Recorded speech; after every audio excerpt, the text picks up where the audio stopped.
Welcome back guys to another explanation of sequence। तो chapter की शुरुआत होती है। शायशु उस इन्फॉर्मेशन को पढ़ के सोचता है, लगता है इस स्ट्रॉन्गहोल्ड में भी कुछ बड़ा होने वाला है। जिनकी नज़र लीस के रिसर्च पर है वो उसी दिन अपनी चाल चलेंगे। अब ऐसा लगता है स्ट्रॉन्गहोल्ड 109 को भी छोड़ना पड़ेगा। शायशु बाकी के लोगों से कहता है हम यहाँ से निकलने वाले हैं तो पैकिंग शुरू कर दो। वांग फिग्यू बोलता है क्या हम वापस से भागने वाले हैं, लेकिन इतनी अच्छी दुकान का क्या होगा। शायशु कहता है तो क्या तुम इसे याद करोगे?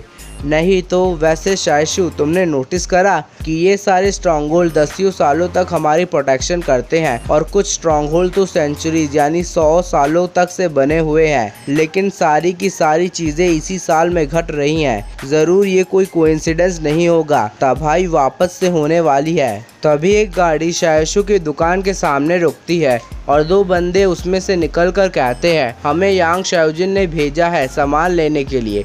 शायशु उनकी बातें सुनकर सोचता है जरूर ये दोनों जिस सामान की बात कर रहे हैं वो डोंग फुनान होगी, लेकिन इसके बारे में सिर्फ मुझे और यांग शाओजिन को ही पता था। जरूर ये यांग शाओजिन के ही बंदे होंगे। क्या तुम लोग यांग शाओजिन और लू शिन्यू के साथी हो? एक बंदा कहता है हम उनके बराबर के नहीं हैं, हम उनके नीचे काम करते हैं। ये सुनकर शायशु सोचता है इनकी ऑर्गेनाइजेशन का स्ट्रक्चर काफ़ी कॉम्प्लिकेटेड लगता है। इनकी ऑर्गेनाइजेशन के लोग तो एक दूसरे के नीचे काम करते हैं। आओ ज़रा बैठो, तुम्हें थोड़ा इंतज़ार करना होगा, मैं उसे अभी ले आता हूँ। एक बंदा बोलता है क्या हमें अभी और इंतज़ार करना पड़ेगा? शायशु कहता है बस एक इम्पॉर्टेंट काम करना छूट गया है। शायशु मन ही मन सोचता है ऑफ कोर्स एक काफ़ी इम्पॉर्टेंट काम छूट गया है। मुझे अभी मेरे मिशन का रिवॉर्ड नहीं मिला है। अभी भी आधा घंटा बाकी है 7 दिन खत्म होने में। फिर वो बंदे वहाँ बैठकर इंतजार करने लगते हैं। शायशु डोंग फुनान को लेके आता है और टाइम पास करने के लिए बोलता है तुम्हें अपनी गलती मालूम ही हो गई होगी।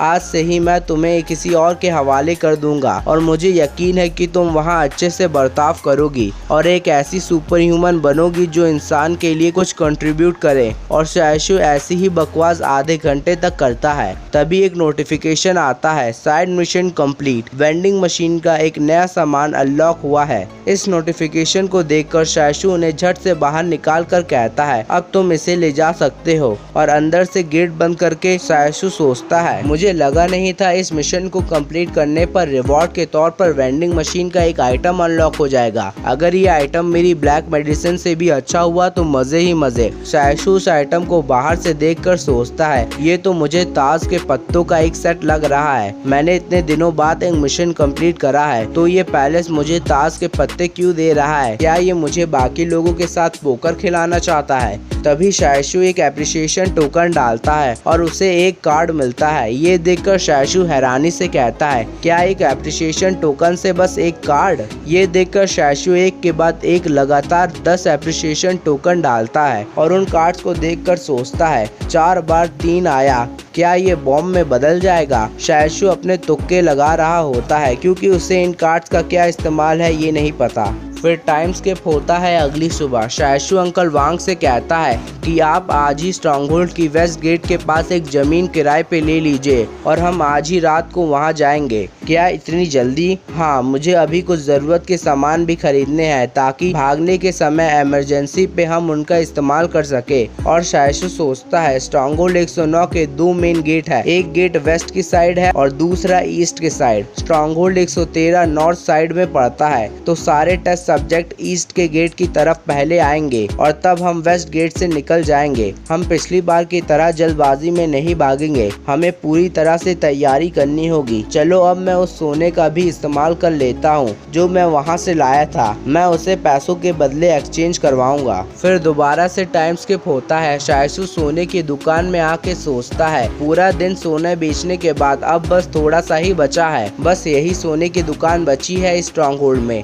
अब जब शू शानचू ने अपने आप को स्ट्रॉन्गहोल्ड 109 में दिखा दिया है तो ये नॉर्मल होगा कि वो सोना बेच रहा है और मैंने इन सोने को अलग अलग करके स्ट्रॉन्गहोल्ड की हर दुकान में बेच दिया है, जिससे किसी का ध्यान मेरे पे नहीं जाएगा। देखा मैं कितना स्मार्ट हूँ। और शायशु आखिरी दुकान पे भी अपना सोना बेच देता है। तभी बैंक का एक एम्प्लॉय कहता है, तुम तो शू शैनचू हो। ये सुनकर शायशु नाटक करते हुए कहता है, तुमने तो मुझे पहचान लिया। और वहाँ से भागकर सोचता है, ये आखिरी दुकान वाले ने मुझे कैसे पहचान लिया। अच्छा हुआ मेरे पास शू शैनचू है इल्जाम लेने के लिए। शू शैनचू भाई शुक्रिया, मैं बस आपकी वेस्ट की ट्रिप अच्छी गुजरे यही दुआ कर सकता हूँ।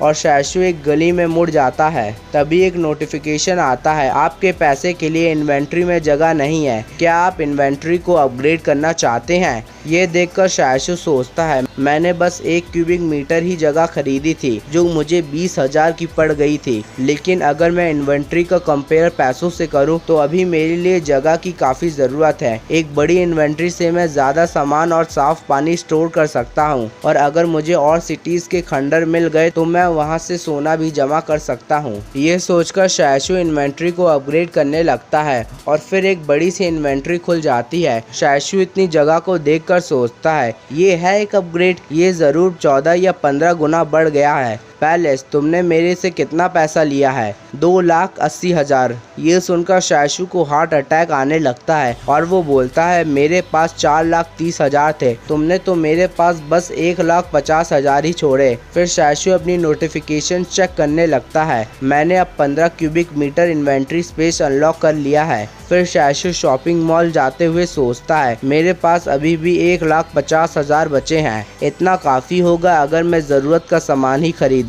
फिर शायशु सामान खरीदने लगता है और सोचता है, नमक कितना महंगा हो चुका है, चीनी भी उसी दाम पर है, लेकिन ये इम्पोर्टेंट है। फिर शायशु शॉवल्स, हथौड़ा, सॉ ब्लेड्स और पाइलर्स खरीद के सोचता है, ये भी इम्पोर्टेंट है। डायरिया की दवाई भी काफ़ी इम्पोर्टेंट है। और शायशु इन सारी चीज़ों को अपने बैग में पैक कर लेता है। हमें दिखाया जाता है शाम होने लगती है। शायशु मेट्रो से जा रहा होता है। 2 लड़कियां बात कर रही होती है अपने स्कूल में होने वाले फेस्टिवल के बारे में। ये सुनकर शायशु सोचता है, इन लोगों की कितनी आराम से ज़िंदगी चल रही है, लेकिन किसी ने सोचा भी नहीं होगा कि आगे क्या होने वाला है। ये एरा काफ़ी उदास सा है। फिर शायशु स्ट्रॉन्गहोल्ड 109 की वेस्ट एरिया में पहुंच चुका होता है और किसी को देखकर हैरानी से सोचता है, ये यहाँ क्या कर रही है। हमें दिखाया जाता है वो शायशु की क्लास टीचर होती है। वीडियो पसंद आई हो तो लाइक शेयर सब्सक्राइब ज़रूर करिए।